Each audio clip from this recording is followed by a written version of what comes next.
Hey everyone, welcome to the Pulse of High Performance podcast. My name is Seth Davies. I'm coming to you from Atlanta, Georgia. I am with Competitive Solutions, and we are glad that you have joined us today on our event.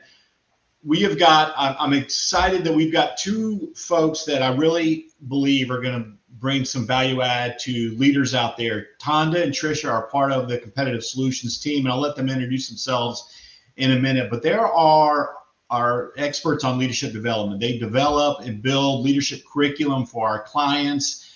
They've got leadership GPS, and they're working with several different cohorts.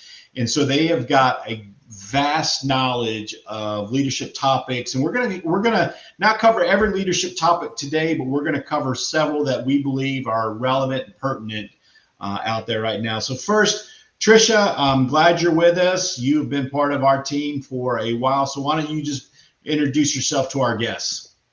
Yeah, sure. Thanks, Seth. My name is Patricia Votino, and of course, I'm here with Competitive Solutions, and I've been with them for quite some time. I think 19, 20 years now. So a very long time. I've been doing executive coaching for a lot of that, probably about 15, 16 years of that as well. So I'm excited to be here. My background is in organizational psychology. So excited to be here and talk about leadership.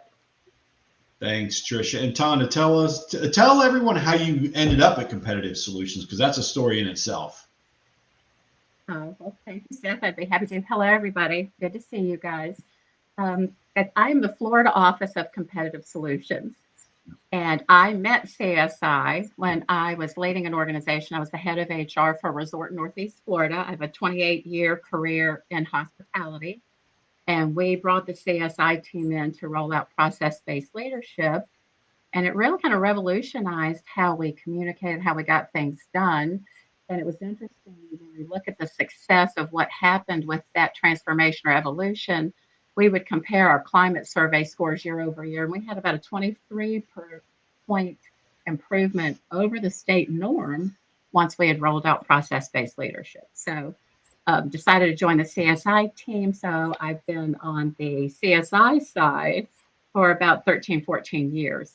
And working a lot either with PBL, but mostly with, as you mentioned, the leadership, which is a passion for both Tricia and I, and the leadership GPS. But thanks for having us. Good to see everybody. Yeah, you guys have really invested a lot of time and effort in developing leadership curriculum, and it was all about meeting the needs of our clients and what they were asking for and relevant topics. And I want to jump right in. And one of the topics that I know I hear about, and I know you guys hear about more than I do, is multi-generational. And the workforce today now has, from what I understand, 5 different generations in it. So you've got baby boomers all the way down to Gen Zs and in between. So Trisha, why don't you kick us off and just share, what are the 5 generations out there right now? And then what are some of the challenges that leaders find in trying to blend a cohesive team of those groups? Sure. So 5 generations. Traditionalist is at the top, but I don't really think there's very many of those in the workplace anymore. So then you start with baby boomers, right? And from there you have the Gen X, which is the generation that I am in. I won't let Tonda say hers if she wants or not, right? And then of course we have the Millennials, also referred to as Gen Y, and then you have Gen Z. And then, and that is the people newer in the workforce, but they're also the people that are still out there in school. So I have a daughter who is a Gen Zer, or else she's also right on that verge of Alpha, which will be the next one. So nobody talks about them yet because they're still the babies as well, right? So that's the generations that are out there. And when I think about multi-generationals, I'll let Tonda, if she wants to jump in on similarities or differences, but the things that I think about with it is more so than harping on what each generation and category is. We really need to have a better understanding of the stereotypes, right? And so when we stereotype these generations, that really limits us. And it feels like limiting of them as well, right? So we have to keep that in mind. And then the second thing I think we have to do is really just understand or know our biases, right? And then, so I have biases about different generations. Naturally, I think that, Gen X is the best. And so that would be my bias, being that is my generation, right? And sometimes we don't see our blind spots or the things that can get in the way with other generations, right? And so we've got to question those accuracy on our biases, because just because we're categorized in a generation doesn't mean we've had the experience of that generation, right? It doesn't mean that all the things that make us part of that and how we've been categorized doesn't mean we experience them in our own lives. And so thinking that through, we've got to question those biases, question our stereotypes, and question the accuracy of those. So if I had to roll it up, I would say that. And then lastly, displaying open-mindedness, right? And I think when we are working in teams with people of different generations, we really have to be open-minded, captive to new ideas, right? Talking about different viewpoints, seriously talking about different viewpoints, not just, kind of talking about, but searching them out and bringing forth, those new ideas. And then really working towards collaboration, right? Collaboration being working together to complete a task or achieve a goal. So we can do great things as multi-generational workforces if we're open, if we're flexible, if we collaborate, if we really try to connect with others, understand what's different, and kind of put aside some of our biases and our stereotypes to be open, right? And so with this, we get respect. We have to drive respect in order for people to be open and collaborate. And we also have to have trust for this to happen. So I know if Tonda has anything in her experiences to add, or if she wants to say her generation is the best. I don't know. Yeah. And that's great that you share that, because, talking about, I have, biases, right? So I have two children that are Gen Zers, and they hear them, and they're in the workforce, and they hear them talk about how they approach work and their work environment. It's a lot different than how I do it now and how I did it back then, right? So it is important about those biases. So Tonda, what, from a leadership perspective, what can leaders do about when these biases, and to bring people together? Because, I think it's, sometimes we look at it, it's work ethic, it's the technology, and it's, how do we bridge some of those areas? Thank you, Seth. And Tricia, love what you categorized on what we typically see. And some of what we try to teach or facilitate in LPS is the skills that you mentioned, us being more open and understanding, because the bottom line is the workforce has changed. We saw a lot of changes happen as we went through COVID. You've got a lot of folks in the baby boomer generation. Some of the statistics we've seen that they're retiring at a rate of 10,000 a day. So what had been a third of the workforce is leaving, or is in the process of leaving. So we've been working with some of our clients to make certain that we have a transition of institutional knowledge, that we have processes in place so that folks are learning the skills that they need for continuity. But looking at some of the stats, which I love some of the numbers, so we're looking at kind of workforce 2025, it's going to shift a little bit. So you're going to have boomers are going to be about 6% of the workforce. You're going to have Gen X running in at 35%. The millennials also at about 35%, and then Gen Z is going to be at 24%. So we're truly going to have a quarter of the workforce is going to be in that Gen Z category. So one of the things we like to encourage leaders are, if you're not spending time with some of the youngest people or the younger generation of the organization, you might be missing the boat, right? That we would be missing an opportunity to drive understanding.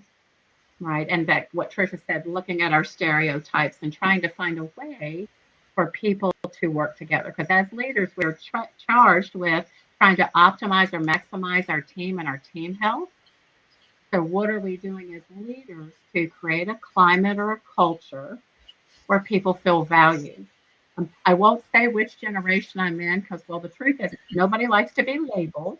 And when we teach classes on this, we hear folks, even some of the Gen Ys especially, will be like, don't put me in that category. I don't believe that everybody gets a trophy, which is a horrible stereotype generalization toward that generation. But us being open-minded in general.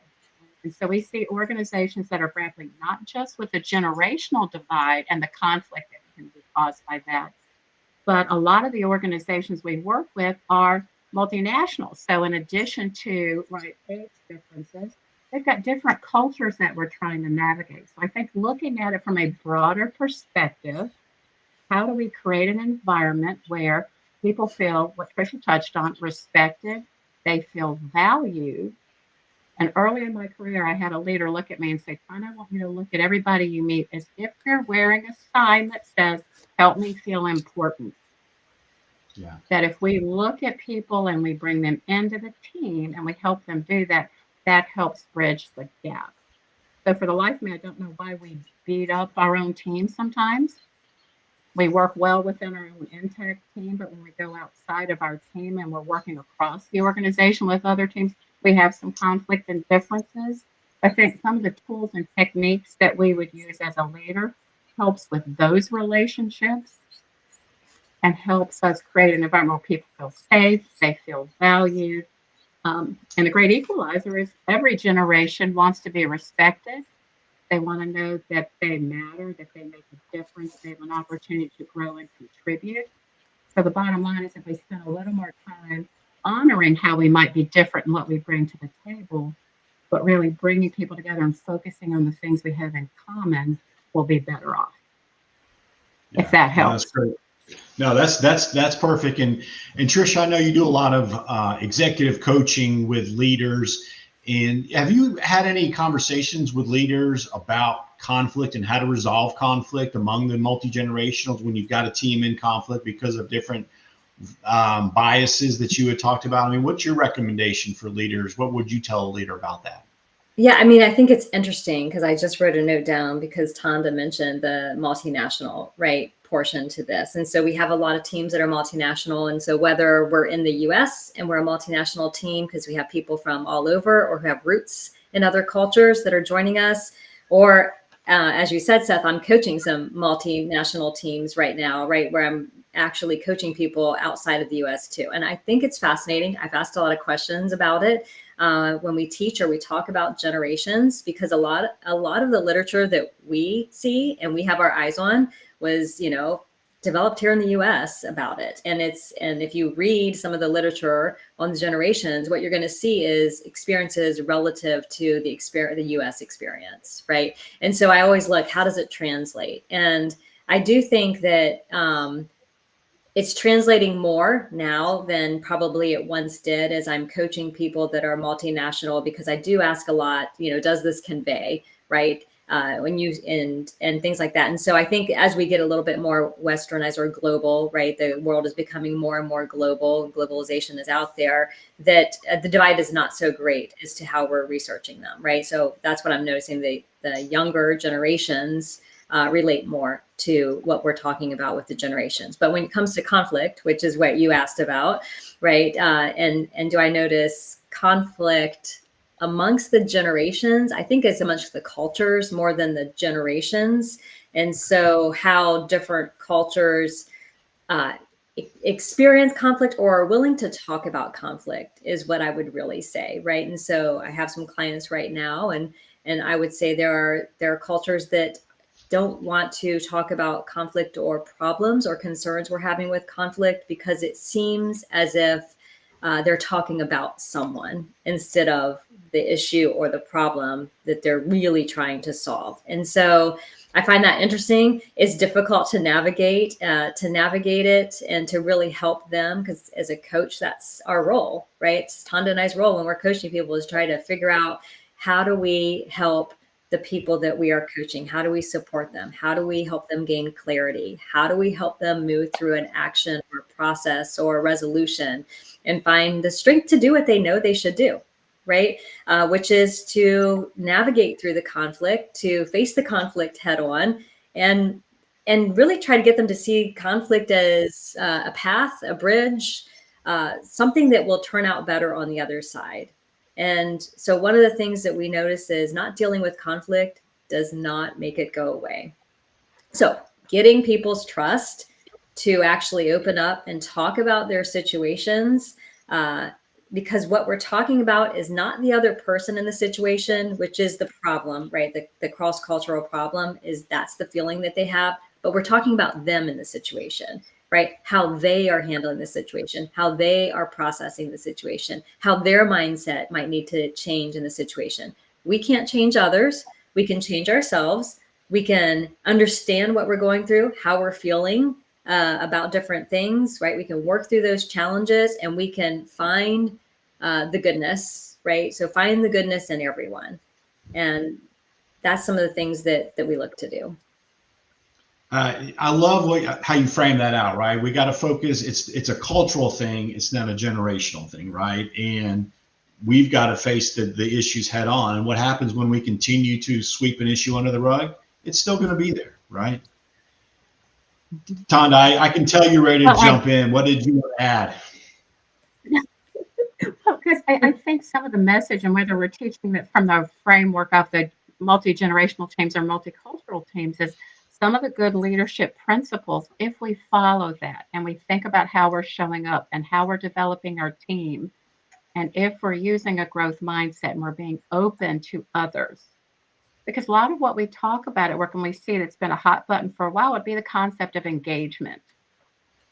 And we see organizations going out in the marketplace and they're bringing in talent, they're subject matter experts on topics, and then they get inside and then we're like, oh, well, you need to learn how we do things here, or we've always done it this way. So as a result, we are minimizing or squashing some of the energy, the engagement, the excitement that we've gone out in the marketplace to buy talent. And it's kind of a loss for the organization, loss for the team, and potentially we could lose that person, that talent. They could go on to do something else. So I think if we're looking holistically at what type of culture are we creating internally, are we open to others? How are we helping people feel connected to each other and to the greater good of what our company does so that people can thrive and fully contribute? If we go after that, we're going to help with the cultural issues. If there's some differences, it's going to help with the generational issues. If we do, as a good team, we have to deal with conflict. Sometimes, what conversations are we not having that we should be having? Because we can tell the truth, tell it early, and say it in a kind way. And some of that hinges back to us setting good behavioral expectations so that when we have an upset or we have a conflict, we can get to what Tricia alluded to, which is better on the other side, and our team and our relationships still being intact, which is what we're going for. To add to that. No, that's great stuff. And let's kind of shift gears, kind of staying on the topic, but going down a different road here. Let's talk about communication, right? And, communication is so important in organizations, the effective communication. And one of the things I know Tricia and Tonda, you both teach is communication styles and understanding one's preference and the need to flex. So Tricia, talk about it from a leadership perspective, the importance of having that communication style index and understanding the different styles and how you need as a leader adjust to that. Yeah. So communication style, right? So we teach the 4 driver, analytic, relator, expressive. It's a 4 model approach to communication style. And so when I think about communication style, one of the things I've been paying attention to a lot more recently as well is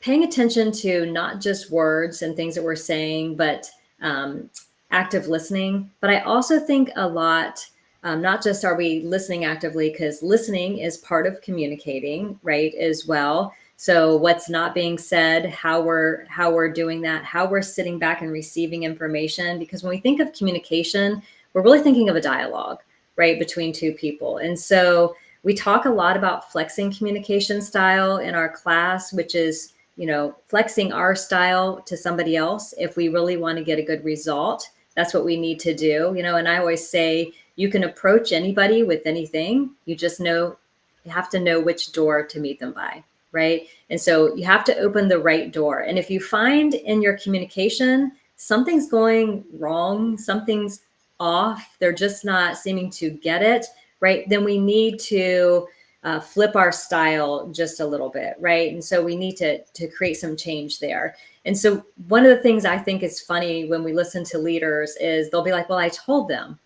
Okay, well, how did you tell them? I told them in an email, which was buried amongst a bunch of other things in an email, or we've told somebody something once, right? And we think because we said it once in some sort of indirect way, which is typically where the conflict comes in, that people should just get it, right? They should just understand it. And so I think that's interesting because that's not always the case, right? People don't always get it. And we know people have to hear things an average of 7 times in order for it to register to them. It depends on what I'm interested in, right? If I'm not interested in those things, or if it's written and I prefer a dialogue and want to talk to you, those things aren't working either. And so it's important to shift our language that we're using when communicating. It's important to shift the modes in which we're communicating information to people as well. It's important to follow up on our communications, and just searching for that right door so that we can really have a conversation with anybody about anything.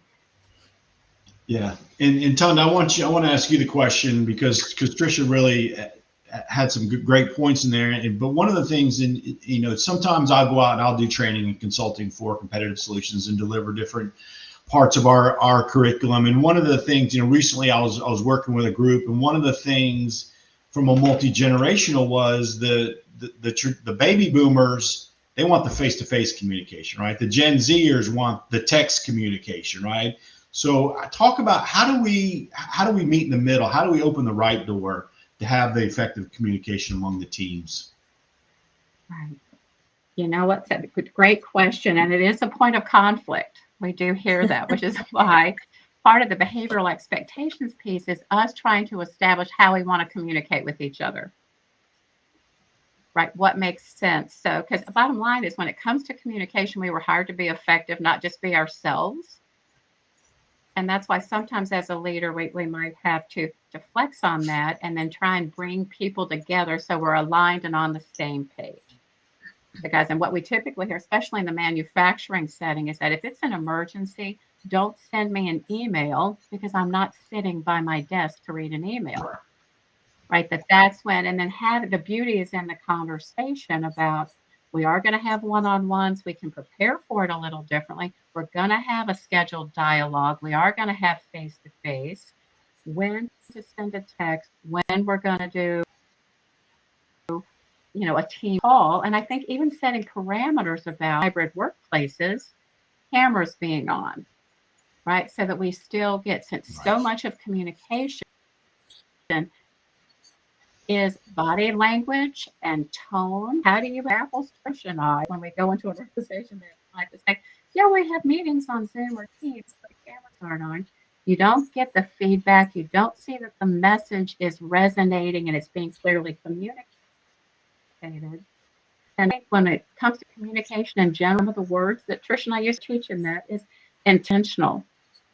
Right? Us not just doing that ad hoc. We communicate so much every day that it's easy to just leave it to chance. That we also need to be mindful how we're coming across, how it's being received, how we're showing up. Right? And then is our body language and what we do and what we don't do fully communicating the message that we want to send? Is that aligned? Because sometimes we may be saying one thing or our body's doing another, or people are watching what we do or what we don't do. I think having a good, hearty, robust conversation around how that works for our team, how that works for me, how that works for you is helpful. The beauty's in the conversation. And ideally, that was not sent via email, to Tricia's point, and left to interpretation, that we talked about it and got agreement on it. So I wanted to add to that, if I can, because I think it's pretty funny. So I have a daughter who's just now entered the workforce. She's 14, right? So this is her first job. And trying to talk to her when it comes to communication. So you talk about generations and you talk about communication, right? Getting her schedule. Like you think this would be an easy thing, like your work schedule. Back in the day when I had my first jobs, you went in to the place you worked, you looked at the board, you saw your schedule, you wrote it down, you got to work, right? And so that's how they used to communicate that. So now how they communicate her work schedule is via an app, right? Or via email. And so she's like, why can't they just text me?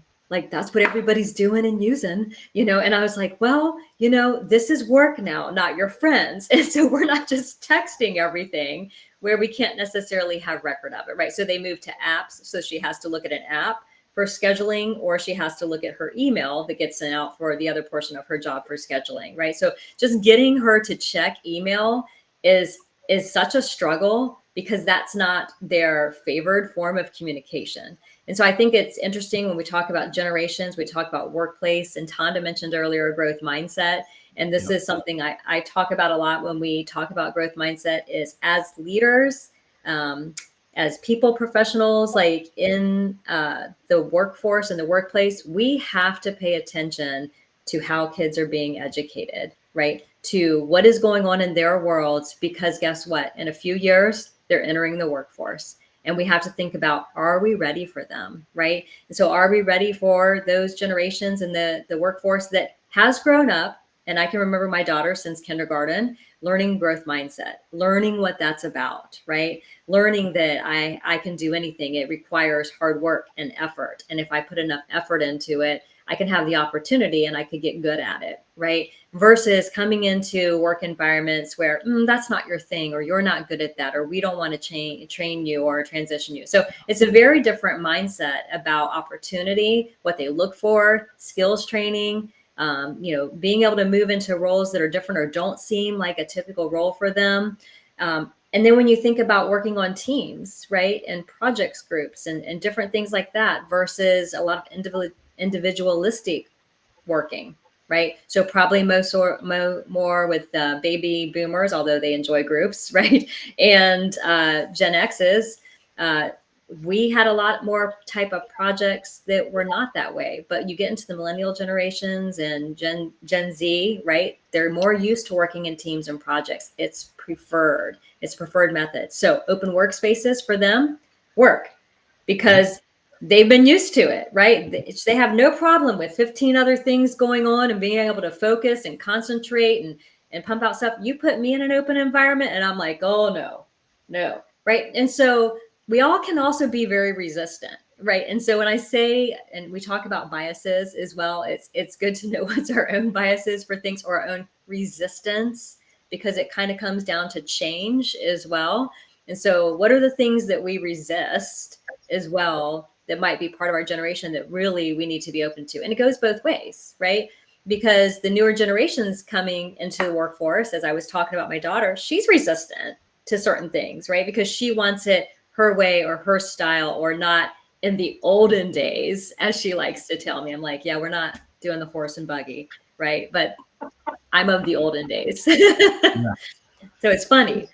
It's, I was at a client, one of our clients out in Silicon Valley last month, and all they have is an open workspace, right? There's no offices. If you have a conference call or something, you go and you get in, they have these pods that you go sit in, right? And it's kind of you walk in and you just decide where you want to work. You work in a specific area based on your function and role, but you just pick a desk and put your laptop down, and that's where you work. So yeah, that's a bias I have, is I want a physical office, right? I want to be able to do my things, but you can't. Well, Hey, I had something, Seth, I had one thing with Patricia talking about. Patricia loved that story about your daughter and how that translates and shows up at work.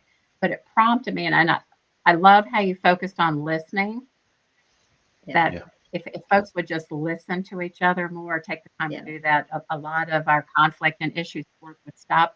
But it made me think of, I think organizations spend a lot of time early on trying to prepare boomers or the older generations on how to lead younger generations. But I think now organizations from a leadership development standpoint are starting to realize we've got to help some of our Gen Xers, some of the Gen Ys, and it's going to be Gen Zs, be prepared to lead folks that are older than them, that have a little, and we won't even say older because folks don't like to be told they're older, more experienced.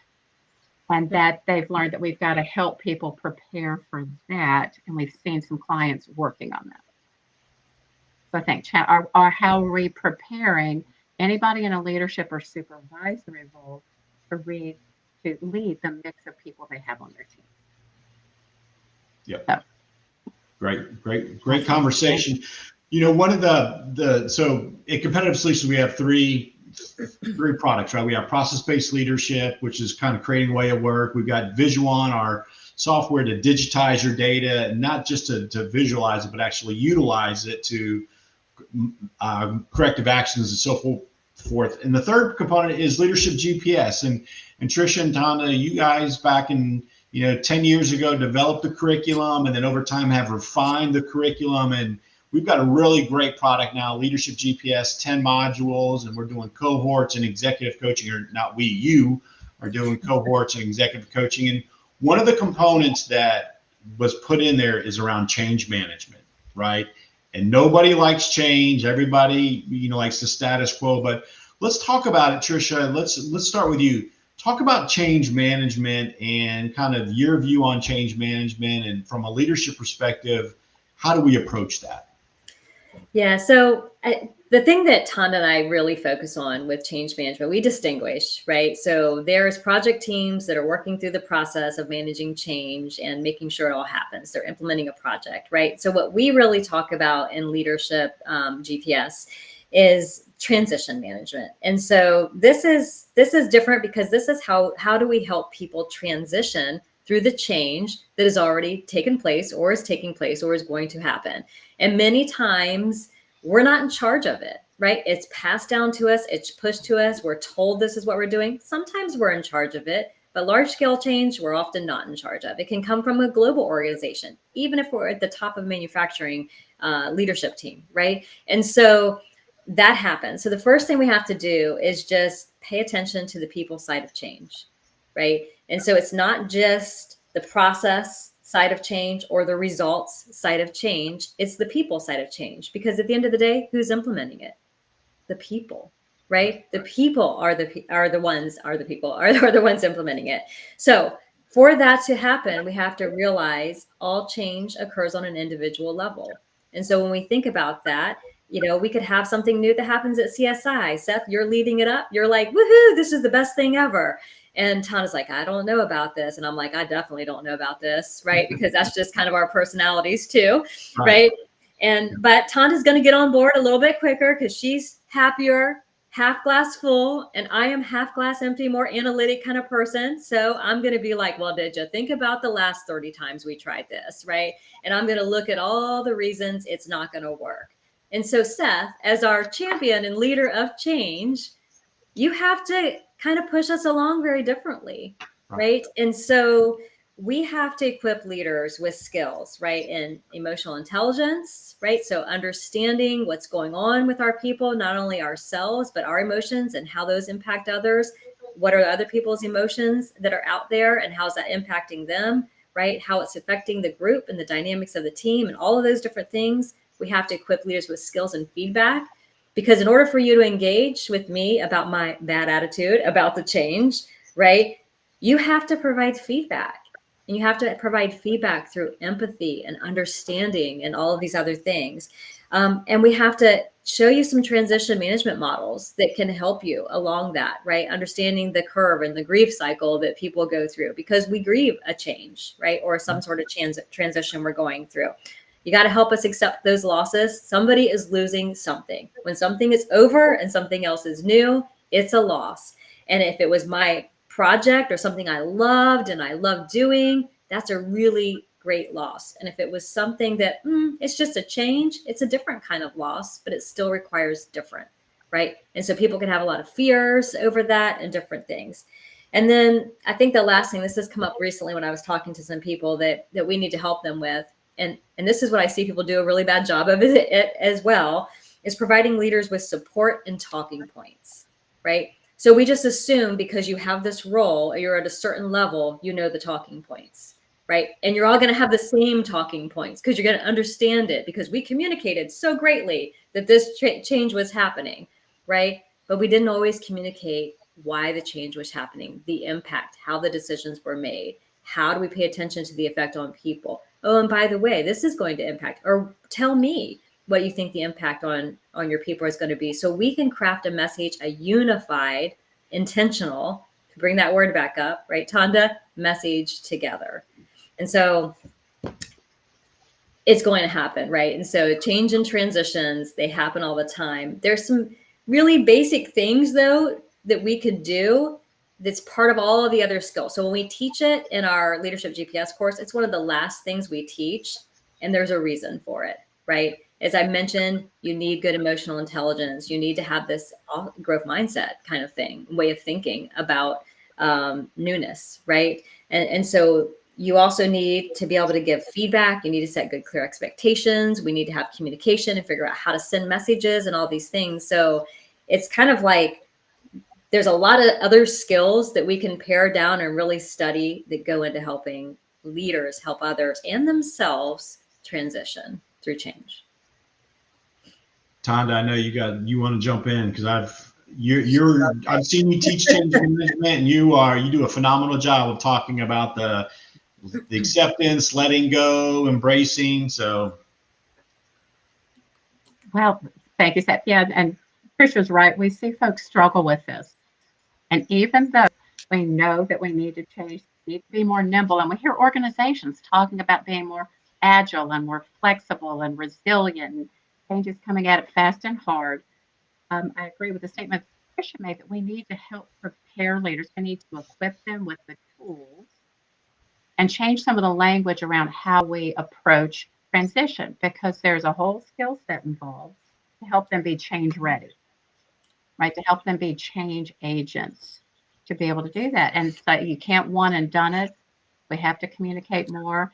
And sometimes as leaders, we have to understand where we are relative to change so that we can deal with our stuff, our baggage, our questions, our concerns, our systems are, so that we could get ready to go in front of our team and also help them navigate change, because it's messy.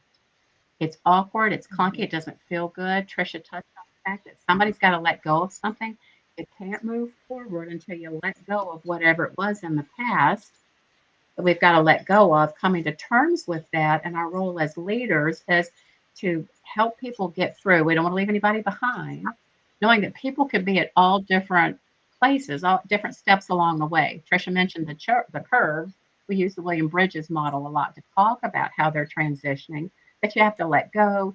There's the messy middle part. And the truth is, you can't get to the new beginning stage and really get the full benefit of that transition without doing the work in the middle. And what we see happens, and why some organizations become a statistic on a change initiative, they label things flavor of the month, they lose momentum, we don't reinforce it along the way, and they don't get the desired results because we have folks that aren't prepared to deal with the emotions that people go through, what they might along the way. And if a team of 20 people, they could be all over the curve, and you're trying to help them get through. But I think acknowledging that it can be hard, and then to deal with the change fatigue, trying to protect our people from the constant change, and then celebrating at the end. Sometimes as leaders, we get so busy going from initiative to initiative. It's coming at us fast and hard.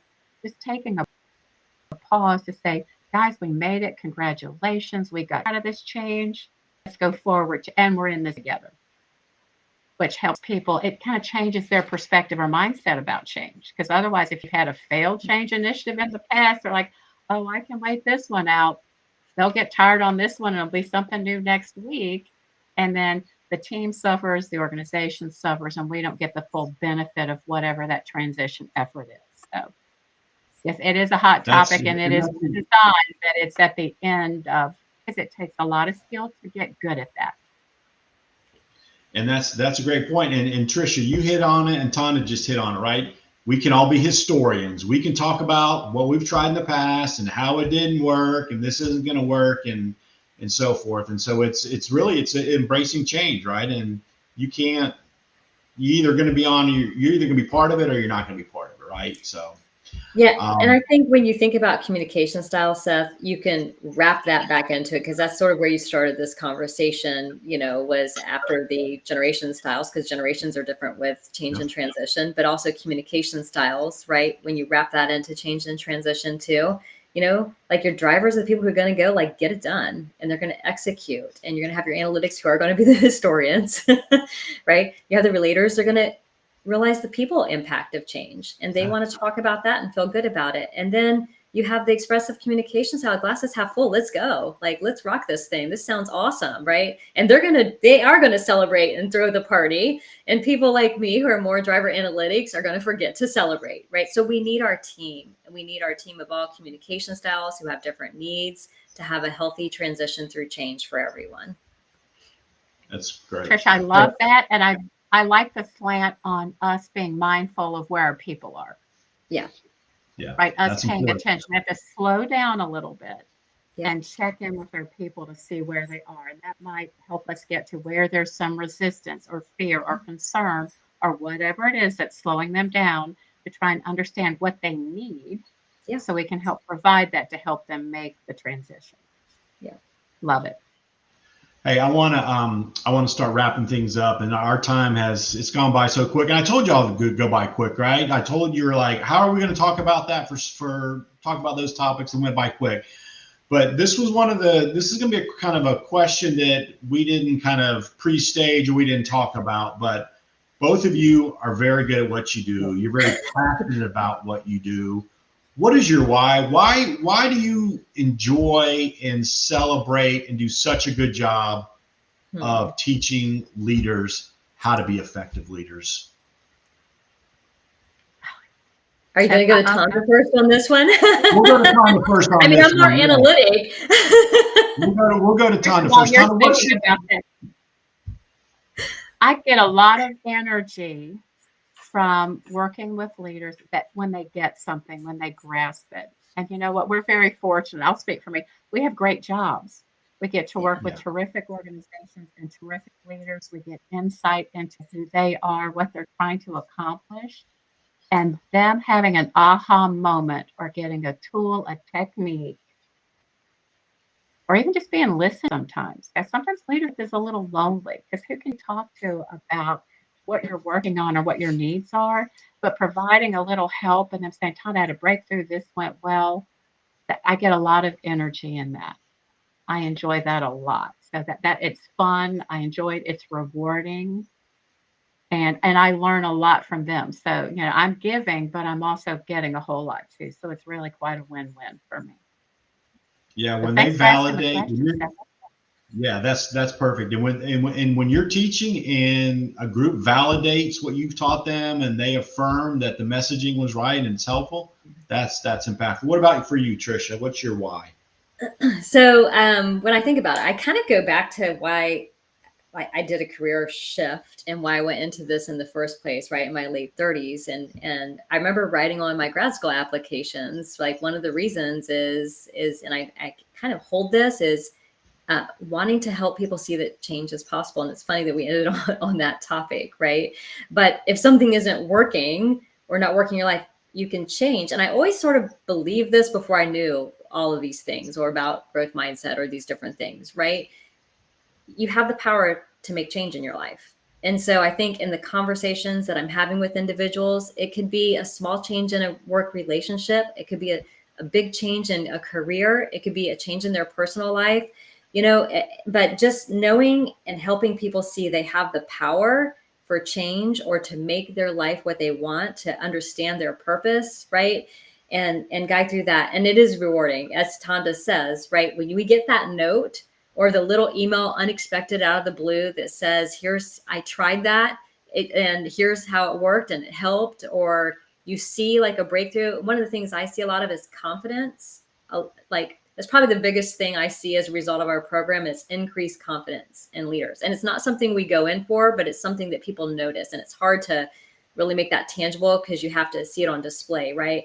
And so when you do that, and you make those small changes, I think it's just so impactful and it's personally rewarding. And I always say, you know, when helping people think of a career, if you think of something that you love or that you're passionate about, you know, the saying is true, you'll never work another day in your life, right? Because it will just be joy. And I think when we find the joy in our work, it spreads to other people and they see it's possible for them too. That's great. And listen, I'm going to institute a change right now. We are going to have once a quarter in 2025, we're going to have the Tricia and Tonda Leadership Podcast. So go ahead and start accepting that that's going to be what we're going to do, because this has been fantastic. And I know there's a lot more areas that we Oh, could there's a cover. lot of resistance. There's a lot more topics and areas we could cover when it comes to leadership. So in 2025, this is going to be a quarterly thing, but I want to thank y'all both for your insights and your knowledge and your expertise that you share. Because I even learned stuff myself, and some of the biases I need to work on because we're Competitive Solutions. We've got the 4 generations represented as well. And so there's areas that I need to focus on, but thank y'all. Thank you both for your time with us today. And I want to thank our guests for joining us on the Pulse of High Performance podcast. Next week, we've got Tim, who is Vice President of Learning and Development with an organization. He's going to come on and talk about learning and the critical importance and understanding the different ways that